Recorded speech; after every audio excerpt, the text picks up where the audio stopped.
Hey there, and welcome to episode 5 of the Shavine Show, where we connect the dots between tech, startups, business, and society. Today, it'll be a conversation with Elizabeth Gascoigne. She's the founder and CEO of Absence of Proof, a non-alcoholic event curation company, an online bottle boutique, and a beverage distributor. We talk about the zeitgeist, the trend of folks moving away from alcohol, adopting wellness trends more broadly, but also specifically non-alcoholic drinks, the brands and companies being built in the space beyond her own, her journey as a Bootstrapped founder, and how she views VC. We even touch on cancel culture a little bit. It's a wide-ranging conversation. She's awesome to talk to, so I'll tell you, I enjoyed it. I hope you do too. If you're not subscribed, wherever you are, YouTube, Spotify, Apple Podcasts, please do. With that, hope you enjoy the conversation with Elizabeth Gascoigne, CEO, founder, Absence of Proof. Elizabeth, thanks for joining us. Round of applause.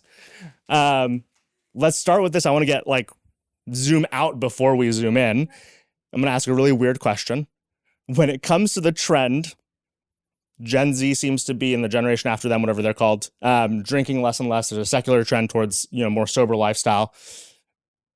Is it impacting the other trends in our life and our lives? And the one I'll, point out that a lot of people are talking about is mating and child having. Child having is probably not the right word there, but whatever that is, curious, that's where I want to start. Let's zoom out before we zoom in on the business itself. No, I think that's a great question. And while Absence of Proof does not play in the dating space, obviously we hear a lot about it. And Gen Z in particular, we're seeing about 41% of Gen Z in the US not drinking alcohol at all, which is huge, right? And I think that that's going to continue to shift. Bumble in India actually did a survey on this exact thing about, are people drinking when they're dating? And I think it was 52% or something around that ballpark that was saying that they prefer not to drink because they want to approach a date with complete clarity. You want to get to know that person exactly as they are with no filter and things like that. So, this is completely just my take, but I think that it will shift to more maybe intentional dating, less casual dating. But I think that we'll see. I think also in terms of if we're talking about actual fertility, I think that everyone knows that alcohol is not great for really any health outcomes. So I think that moderating alcohol consumption leads to healthier individuals, and maybe that could have a play in that too. Yeah, it's interesting because there's always the second order effect, right? Because my first thought behind that question is, clearly there's overall, because of remote work, because of post-COVID lifestyle, there's this loneliness, depression, whether you want to call it a epidemic, whether you want to call it just, reasonable consequences for the stage we're in. And to your point, though, there's that healthy living portion of all of that, right? Where people probably are exercising more often, or they live in areas where there's more of a walking lifestyle to their day-to-day life. And, not drinking can lead to that overall healthier individual. So then let's dive into that trend broadly. So 41%, you said, aren't drinking.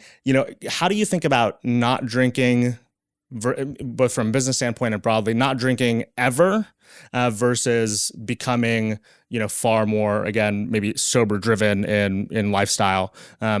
What should we know about the difference in how people are approaching, let's call it complete abstinence versus what we're seeing as maybe even economic driven choices? Yeah, I think when I first started getting involved in this space, it was motivated by my own decision to stop drinking. And so I called myself sober, and I thought that was just the word. And the longer I've been in the space, the more vocabulary that I've actually learned around these things and how different each term that can kind of describe someone's individual choices can differ. So for instance, there's sobriety, there's sober curiosity, there's mindful drinking, there's all of these different things.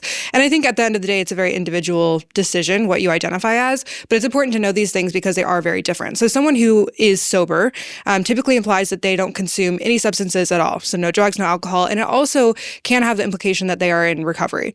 And so that's important to note because a lot of the non-alcoholic movement is meant to mimic alcohol. That's a lot of what we do. We want to put you in a situation that's looks like a bar, feels like a bar. You're getting that social experience, but with none of the alcohol. And that can actually be dangerous for someone in recovery. So it's important to kind of make that distinction.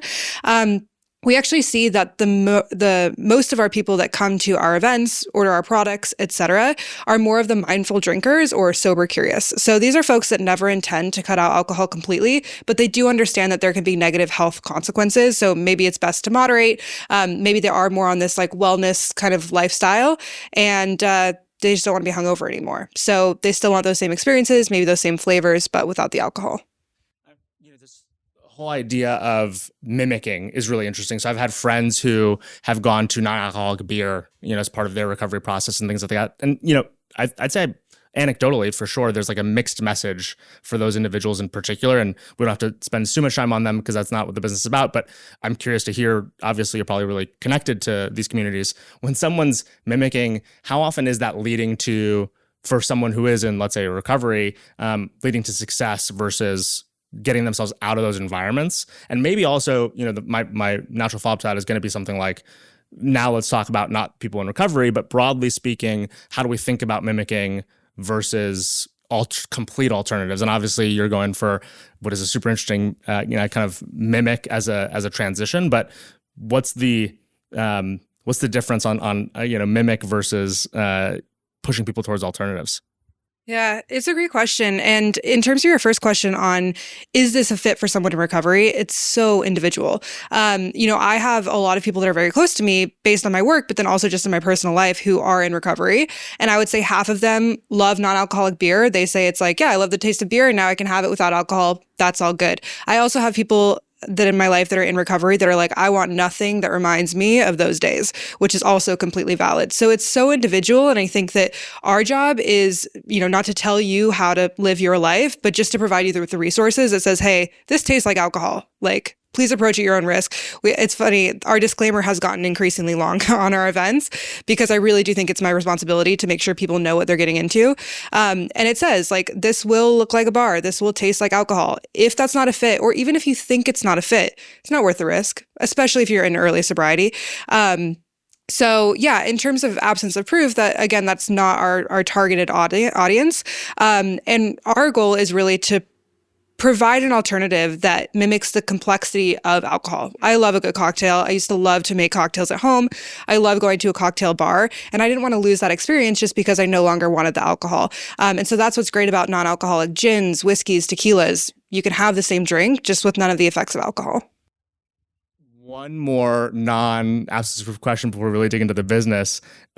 Related to all of that is like liquid death and kin and the VC trend also of backing these sorts of businesses as consumer targets. And it seems like it's worked out, or I don't know, the headlines for liquid death are really strong. They're getting, for those who haven't seen, these are the water in aluminum cans, that they're also getting to sparkling water, it seems. I don't know where else that business is going, but talk to us about like what you've seen going on outside of your business, but in the beverages themselves, both VC backed and not, and like just your overall reflection on what is everyone else seeing here from a business opportunity perspective, and particularly curious on your thoughts on liquid death. I think liquid death is so cool. I'm like obsessed. Like if absence proof ever doesn't work out, I am going to recruit so hard at that company because I think it is so cool what they're doing. I think I'm just like a total marketing nerd and they just nailed it. I mean, they made water cool. And I think that couldn't have been an easy task, but they made it look easy. And I think that they deserve the valuation that they have. And I think it's really awesome. I think that it is kind of filling that gap of like, you're at a party. You don't want to be standing there with a Dasani water bottle. You want to feel like you're part of the party. You want to have a can. Someone's going to look at the can and be like, wait, what's liquid death? That's really cool. And so I think that liquid death is really filling that gap in terms of like the non-exact alcohol alternatives. To your point on kin, I think kin is an example of one of many drinks that is providing a mind altering. I mean, I think altering might be an extreme word, but makes you feel something without alcohol. Let's have me keep the mic. Yeah. My questions are not as important as your answers.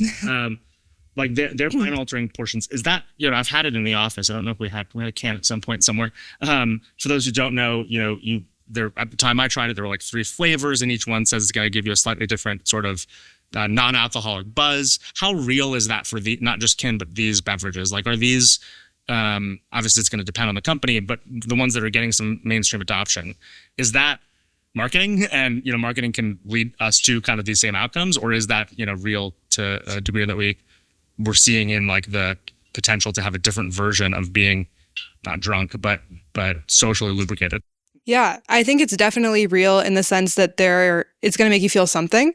Is it going to make you feel drunk? That hasn't been my experience. I think that anyone who has the experience of being drunk, it's a very particular feeling, and good or bad. And I think that probably what's most similar or the strongest effect besides alcohol was probably kava. I'm not sure if you're familiar with kava beverages, but they're also becoming more and more mainstream. And kava is a traditional root that is designed to make you feel relaxed, maybe a little high, things like that. And if you have enough of it, you shouldn't be driving, basically. So it can make you feel significantly intoxicated. I think the rise of CBD beverages is really interesting as well.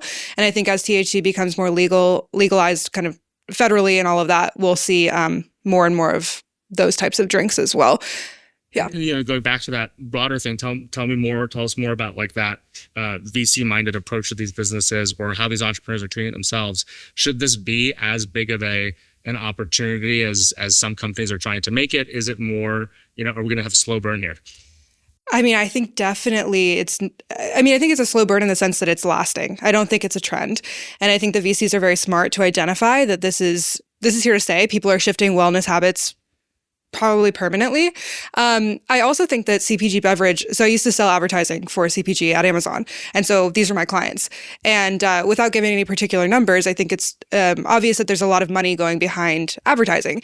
And it is a rather saturated space. And so if you want to make an impact, you do have to have marketing budget. And particularly for a new founder, that can be hard to come by unless you're raising. I think that the tools that a VC can give a new founder can be really powerful. And so I think it makes total sense. If I was going to start a beverage company, I would seek VC funding too. I lied. Last question before we get into the business itself. From your point of view, how do you view the outcomes in the space that you see the businesses that you're kind of looking at and partnering with? Do they, CPG in general, it seems like it's an exit driven business where you have to, if you reach a certain revenue milestone, somebody wants to buy you. Mm-hmm. But other than that, very few breakout winners, a lot of marketing spend, to your point. When you view these businesses, do you go, every one of them just has like a gamble and that's just, all of them are marketing gamble, we'll see how this founder does? Or is there a different exit path for these companies, that they haven't seen traditionally? And correct me if I'm wrong, by the way, my assumption, the general knowledge seems to be that these businesses don't end up doing well. Even the ones that enter our consciousness, most of them don't reach the revenue milestone. So in 5 years, they won't be on the shelf. Even if for a moment, they seem to be, part of the zeitgeist. Yeah, I mean, I think that that's a sad kind of part of all of this. I think that the margins on CPG products are really, really hard. Shipping is really expensive. Customers are increasingly drawn toward more inexpensive products. And we recently launched our wholesale side of the business. So a lot of the conversations I'm having are with bars, restaurants, stadiums, and the purchasers really care about the wholesale price, right? The goal is everyone's trying to make as much margin as they possibly can. And that leaves very little for the company itself, particularly when there's this really high marketing spend that is required. I think that CPG founders are looking at the long term. It's like, okay, if I put $1 in now, hopefully a few years down the road, that dollar will turn into $10. But it's a big risk and it's a big gamble. I really admire all the founders that do it because I think it is, they all know that it's really risky. Let's dive into the business now. Yeah. Tell us, by way of its origin, what's the mission behind it? What does it look like today? How did that change, from origin to today? Yeah. So I started Absence Approved 2 years ago, almost exactly. I was living in New York, working at Amazon in sales. Anyone who works a sales job knows that it's very client-facing, and that means very alcohol-centric a lot of times. And I just found it really catching up to my mental and physical health, and I was like, this is not serving me. So I decided to remove alcohol. But then when I did, I just noticed this huge gap in New York social life. I was like, there is truly nothing to do. Brunches are alcohol. Going to the park is who's bringing the wine. Like, everything revolves around alcohol, and that was just no longer a part of my life. So I was feeling really left out. And I was like, I can't be the only person in New York City who doesn't love to drink every night or feels pressure to drink every night or whatever. So I started just throwing non-alcoholic parties, truly like pop-ups, as not even a side hustle because I wasn't even intending to make a lot of money, but just like to provide a social experience. And I just started posting TikToks about it, and TikTok did TikTok's thing and reached a lot of people that were also resonating with that. And so more and more people started showing up to our events around the city. I started throwing pop-ups probably once to twice a week. And it was just becoming really unsustainable with my day job. I was feeling like I was giving 50% to both, which I think a lot of founders who do the side hustle thing feel. So I did both for about 7 months. And by the end of the 7 months, we had launched in a few different cities. Like, there were more cities that wanted this. And at that point, I was like, how do I scale this in an events company? Which anyone, again, who's done events knows that events are very hard to scale because it's a one-time thing. It's very labor intensive. But I was like, if I can just get the revenue to quit my job, then like I trust myself to figure out the next step. So took the leap, quit my job at Amazon to go full time. We then expanded our events into around 10 cities from there, brought on my first employee. And then from there, I was like, I can't just let these 4.5 years at Amazon go to waste. I feel like I got to do something in e-com. I know that that's a scalable part of the business. So that's when I built our consumer-facing e-commerce platform, which essentially is a marketplace for non-alcoholic brands to reach their customers. And then from there, a lot of the places that we were hosting events were like, hey, I want to bring in product. I don't want you to just host events. I want to have, an evergreen non-alcoholic menu. And we weren't able to service those clients at that time because we were selling at retail, not wholesale. So then we spent about 6 months building a wholesale platform to meet the needs of those customers. And so now we're essentially a beverage distributor as well. So we sell products to consumers, to bars, to restaurants, to stadiums, anyone who wants to buy really. So if anyone wants some mocktails, let us know.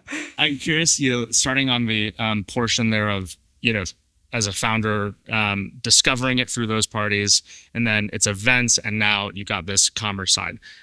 Throughout that journey, when did you realize, and what is kind of your relationship to the trend? Mm-hmm. So for you, it was personal.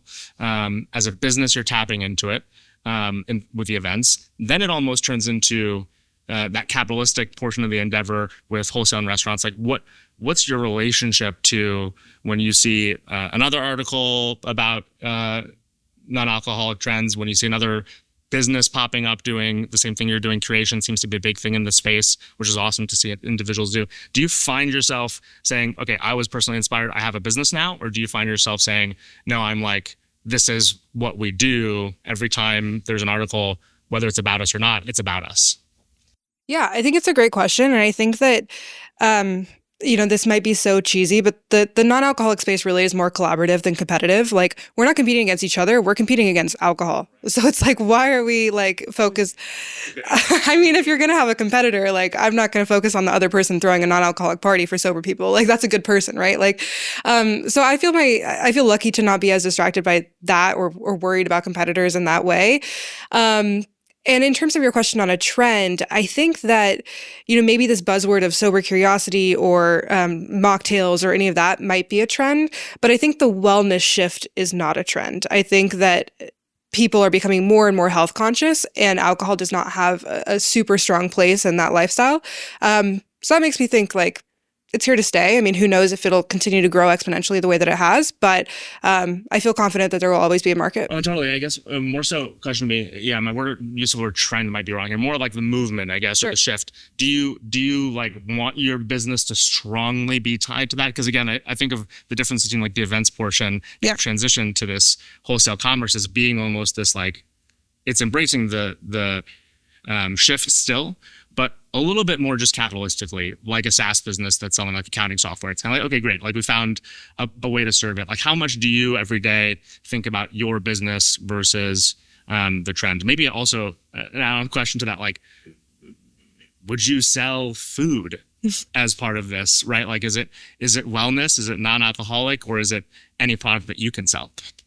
Yeah, it's such a good question. I mean, I think I got really lucky with the timing of making this decision in my life at the same time that the industry was blowing up. Like that truly is coincidence. And then from there, like, yeah, I like nice things. I want to make a lot of money. So it just kind of worked out. And then also like the reality is we're bootstrapped. Like every dollar that I've made is mine and vice versa. So in order to live in New York City and live the lifestyle that I want, I have to have a business that scales. And so there's that part of it. Remind me of the last part of your question. I'm so sorry. Like, would you sell? I asked this question. Oh, sell food. Would you sell food? Like, yeah. Is it?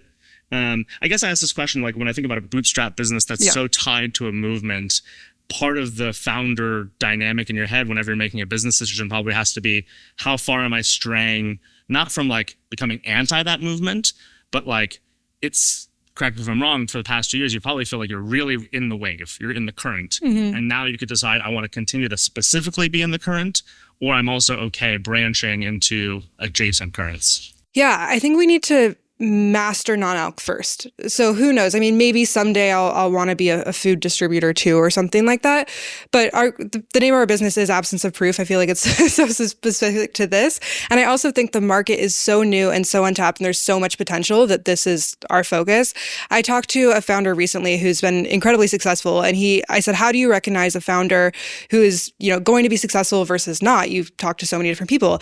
And he said, the biggest red flag is if someone is focusing on too many things at once, and they're not focusing on their business. And so for me, it's like our business is non-alc right now.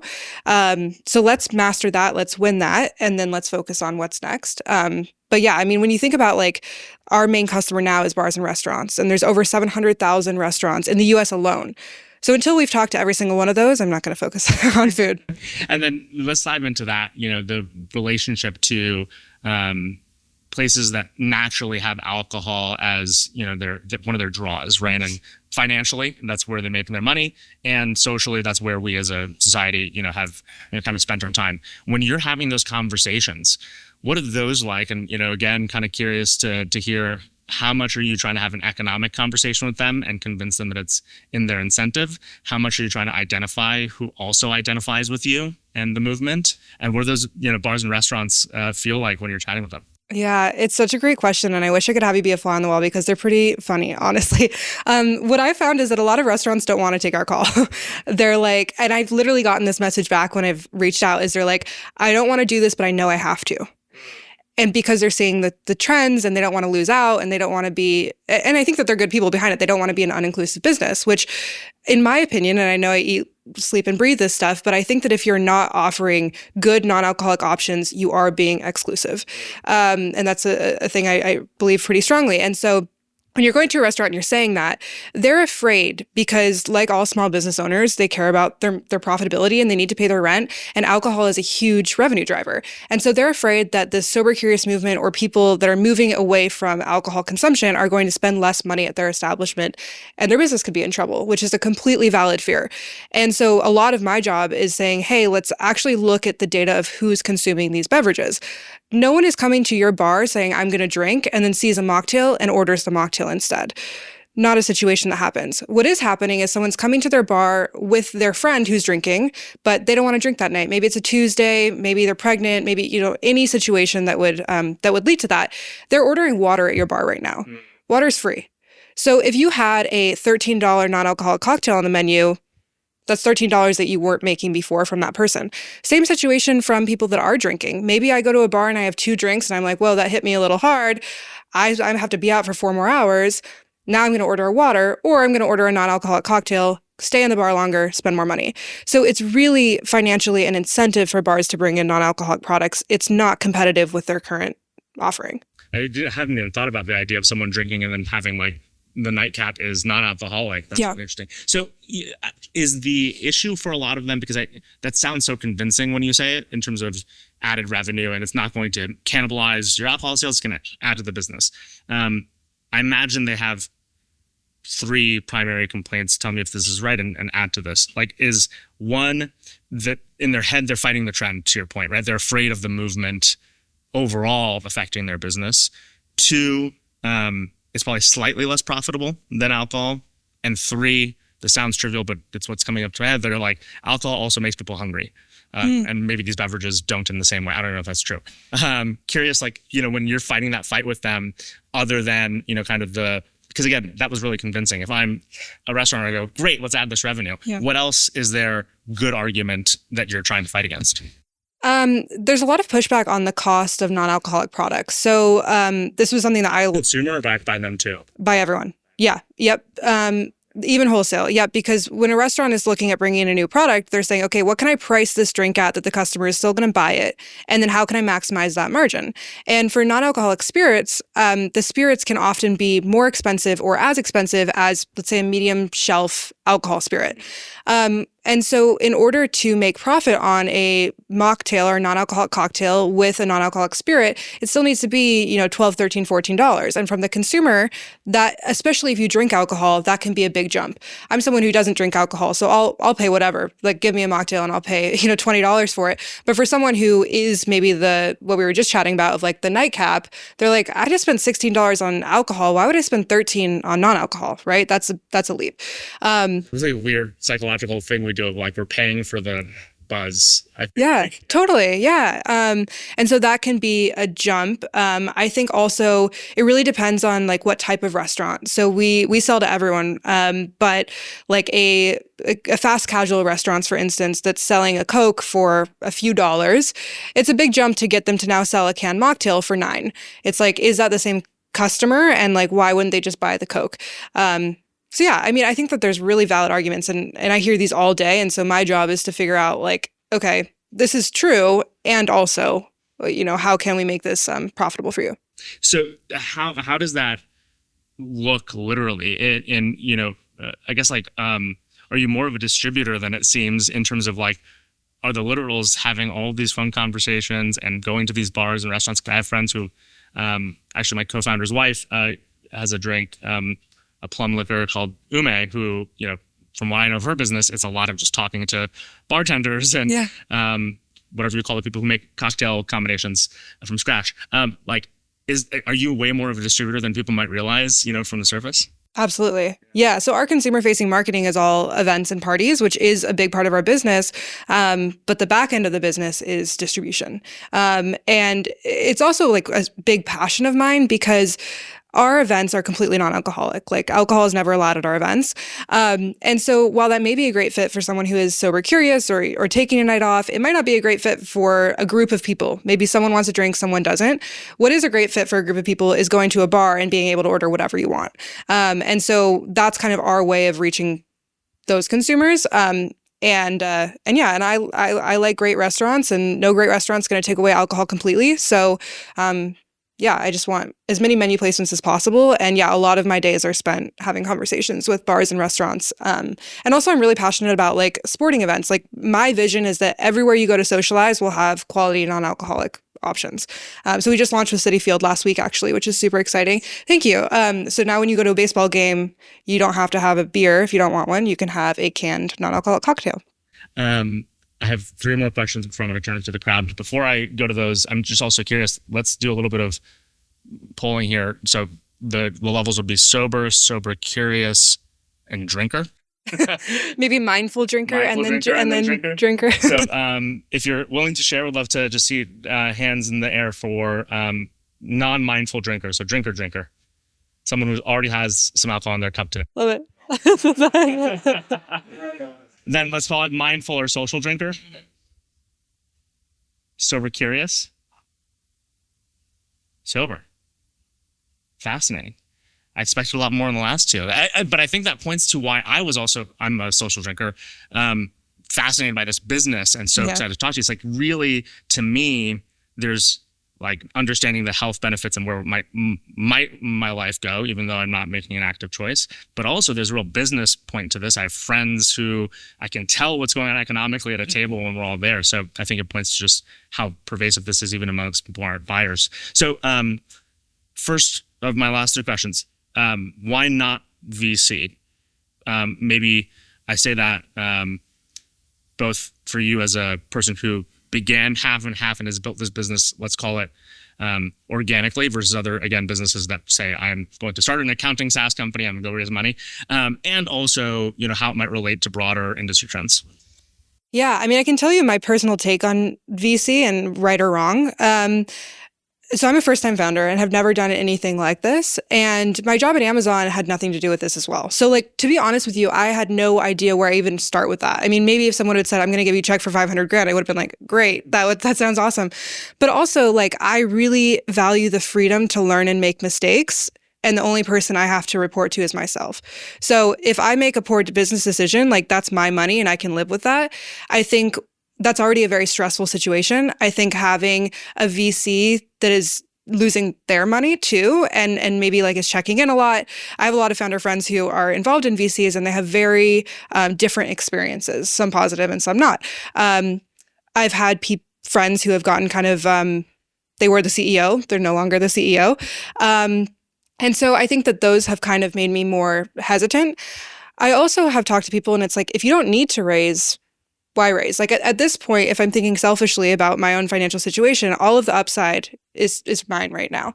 And so since we are profitable and we are scaling profitably, I think that I'm going to try to continue to do that until it hits a point where either I need to raise, or I think that we could accelerate the growth to a point that I just can't do on my own.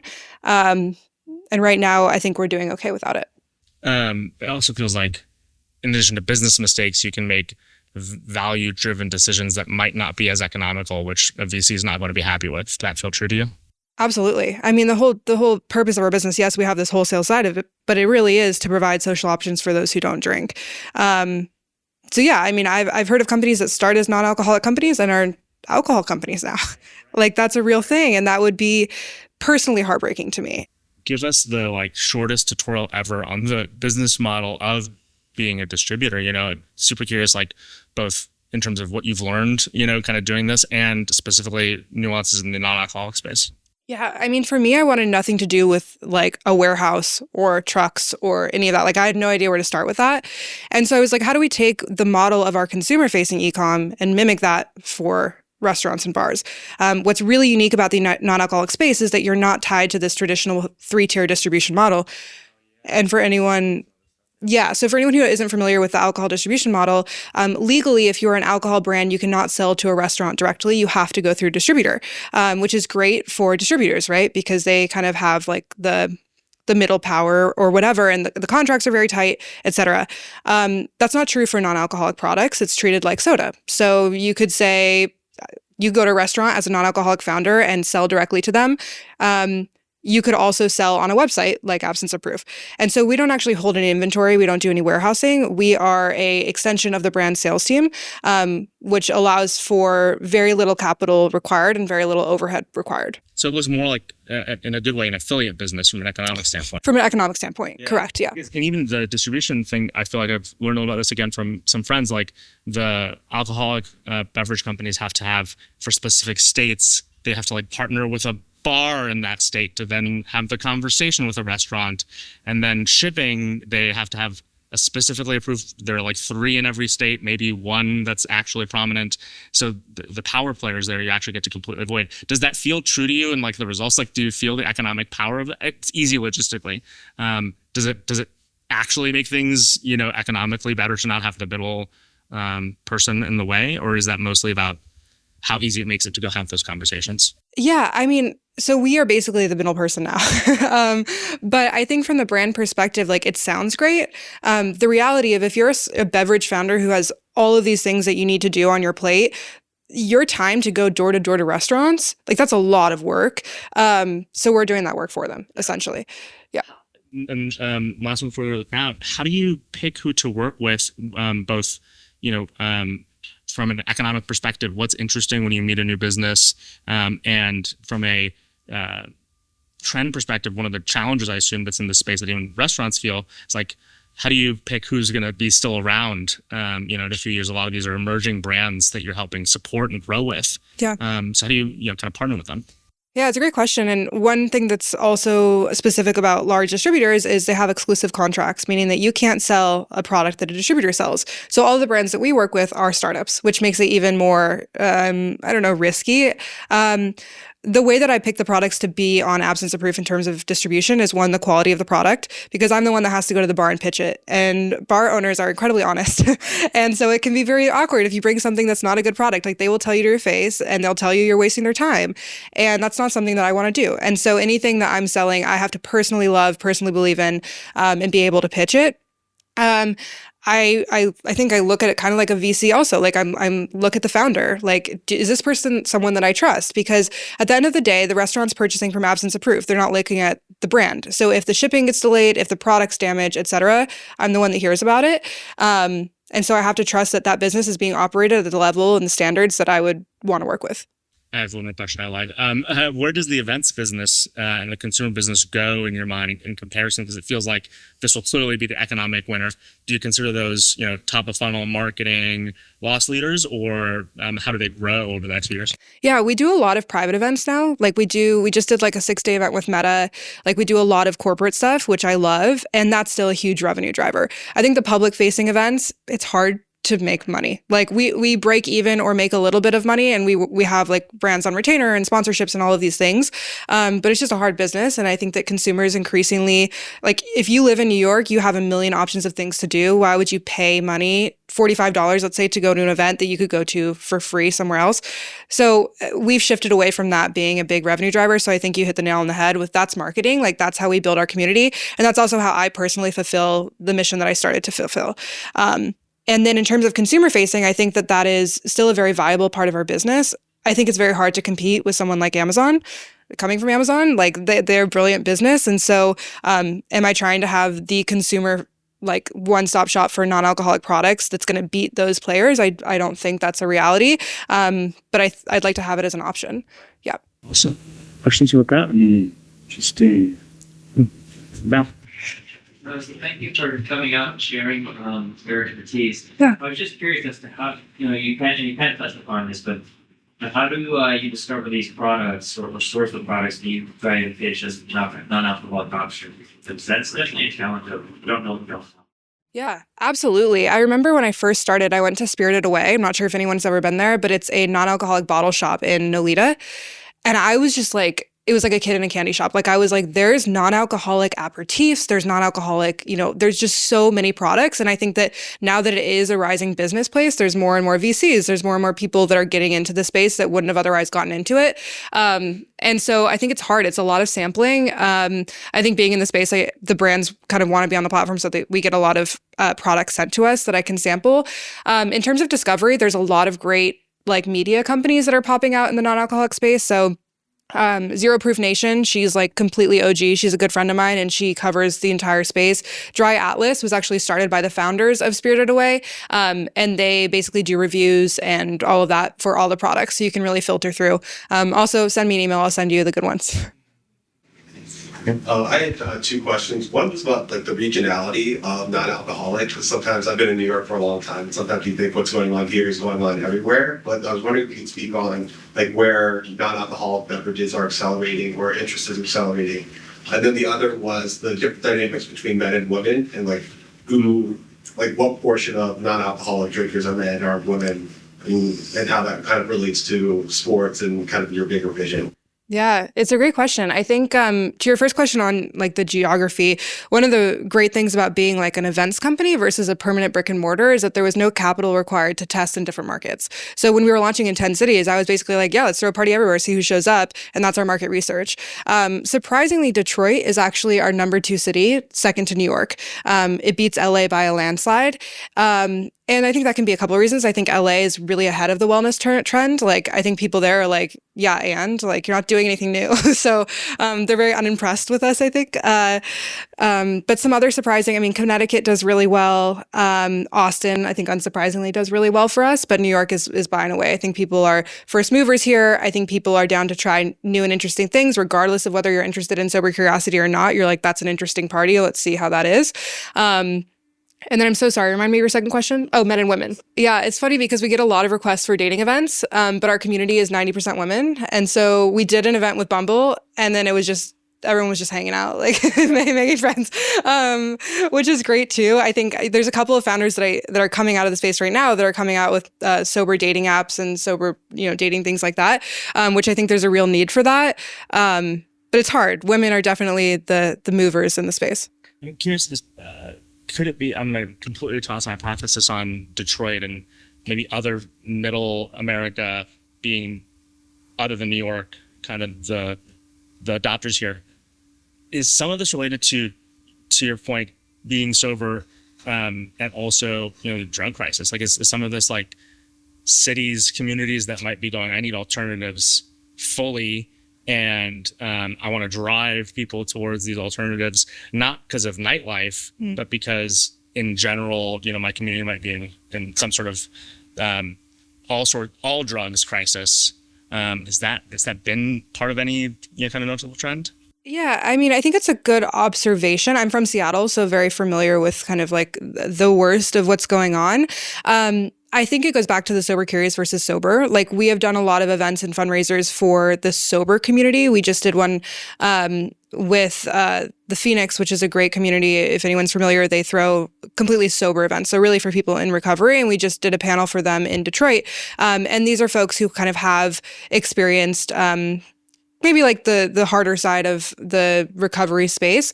And these are not the folks that are going to be trying non-alcoholic wines and beers and spirits. And so anytime we do an event for those communities, we do true mocktails. And fun fact, a mocktail actually cannot contain non-alcoholic spirits, like a vocabulary thing.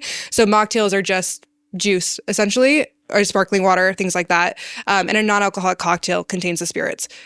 Yeah, I know. I learned that really late in the game too. I was like, I should really know this. But just like a Webster dictionary kind of thing. Yeah. So you just want to make sure you're setting the expectation clearly. But yeah, I think it's a different customer. Yeah. Elizabeth, thank you so much for sharing all this great insight. I'm curious about your events, especially as you mentioned being 90% female. Tell me more about what happens at your events, how you keep them, what are people doing, how you, like, what are, what's like the arc of those events?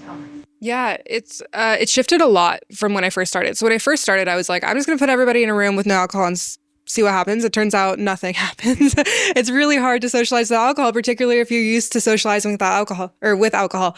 And so my goal from there was like, we need to have activities. We need to have something for people to do. And so that also depends on the geography. So LA, we do like wellness festivals essentially. So we bring in yoga instructors. We're doing like a floral workshop next week. All of that. And then New York is more nightlife driven. So like last week, we launched a menu with the Paris Cafe in Fidei, which is a great spot if anyone's looking for a new spot with non-alcoholic options. And we basically took over their bar and just threw like a typical party. So had like music, mingling, cocktail hour, things like that.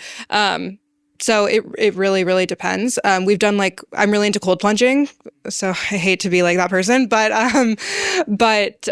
we do like cold plunging events. So we try to look at like, what's our target consumer doing in their free time when they're not going to a mocktail party? And how do we make this as engaging and exciting for them? Because again, you're not just asking someone for money, you're asking someone for their time, which as New Yorkers is I think a more valuable resource for people. Completely unrelated question, not unrelated, but related, weird question. Are you familiar with the Andrew Huberman scandal that's going on over the past week? I am. Okay, so I'm going to tie this to your business. For those who don't know, raise your hand if you know who Andrew Huberman is. And keep your hand up if you know about the scandal over the past. Okay, so for those who don't know, Stanford neuroscientist turned tech/wellness influencer with a major podcast. And then there was a hit piece on him where it turns out he was like dating 6 women at a time without telling them. A lot of nuance there that I don't care to get into. But there's this interesting thing that happens where like one of the threaded conversations there is like his values versus his advice and maybe his business.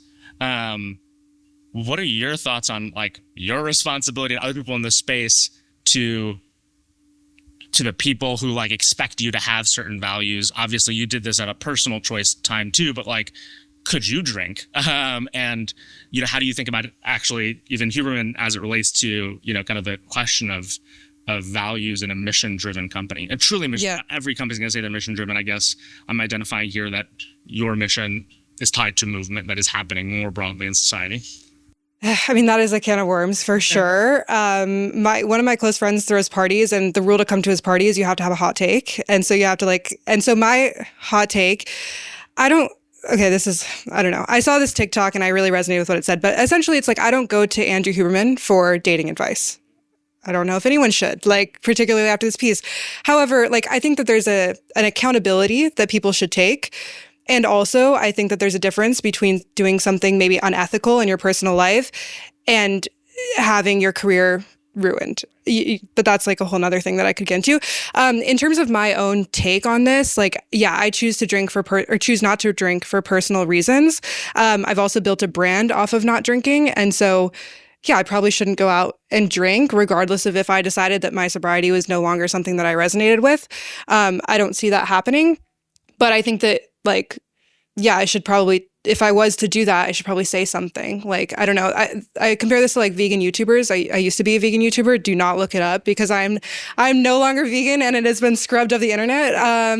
But yeah, I think that like there's a lot of vegan YouTubers who get caught like eating meat at a restaurant or something like that. And like, again, the problem is not eating meat. The problem is that you're making money off of something that you're lying about. So yeah, I don't know. I think that's a whole question about like ethics, accountability, honesty, transparency. I'm alcohol free because I am alcohol free. So I don't know. That sounds like a really reasonable framework to me. I don't know. I don't know. I think that the Huberman thing makes me mad, to be honest. You know, it's interesting. I think the whole career cancellation thing is kind of boring. With an influencer that I think is different from a business owner is like, maybe we should warn people if influencers do have too much influence. You should be like, hey, it kind of sucks to date this guy because just the impact of telling everybody that might be positive. But I generally didn't find that piece that compelling until someone pointed out this one thread, which is he does talk about himself being very honest. And he talks about things like dopamine loops, and he's like in a dopamine addiction of his life at the same time, whether it's to love, sex, or whatever else is the nuance there. So I maybe do see a little bit more of a lie there, but to your point, if it's not a lie, I think you're right? It's like, be honest about who you are, and you can be, you know, someone who drinks a ton of alcohol with a non-alcoholic business. But for him, it's like there's some misrepresentation to your point. Yeah. Even YouTubers. Totally. Yeah. And I think that, sure, yeah, maybe he lied about that, and I don't want to discount that. And I don't want to discount those women's experiences. I think the Huberman Lab podcast in general has done a lot of good for the world and a lot of good for people's knowledge about health and science and like all of that. And so I think that mostly he does a really good job of keeping it objective. And even like his episode on alcohol, which I encourage everyone to listen to, he says, I mean, I don't know how many times, I am not telling you not to drink. I'm not telling you not to drink. This is what's happening to your body when you consume alcohol. Do what you want with that. I think he also says he does drink still, even though absolutely, yeah, 0 is better than 1, which is an interesting nuance there too. But yeah, I think that comes out because there was an article that was put out that was basically like 1 glass of wine a day is good for you, like as if it was better for you than no glasses of wine a day, right. Which is not true. But I also don't think that like people go to alcohol as a vitamin. I think that people know that it's not good. I don't think anyone drinks for the health benefits. I think that people drink because it's fun or whatever else. So I don't feel like there's a lot of new information with that. Well, it's the same thing with all this generalized advice. Generalized advice generally does not work. Yeah. You have to take it and, shape it to you. Totally. Last question. Why does it cost so much? Why are mocktails so expensive? Yeah, so I think it's the ingredients in the mocktails. So non-alcoholic spirits, for instance, are as expensive or more expensive to produce than a regular spirit. And then non-alcoholic wine is really interesting because it starts as wine. And so you have to spend all the money to make wine. Then you got to spend all the money to take the alcohol out. And then unsurprisingly, when you take the alcohol out, all the flavor comes out. And so then you have to spend more money to put, bubbles or cranberry extract or whatever else to make the wine still taste good. So it's a really expensive process. Dumb question. Yeah. When you remove the alcohol from wine, do you have alcohol? Is there alcohol to sell? I don't think so.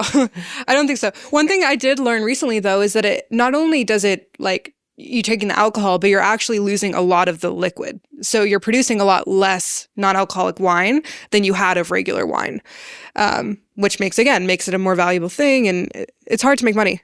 We're going to have to wrap here, but it's an amazing conversation. Thank you all so much for coming out.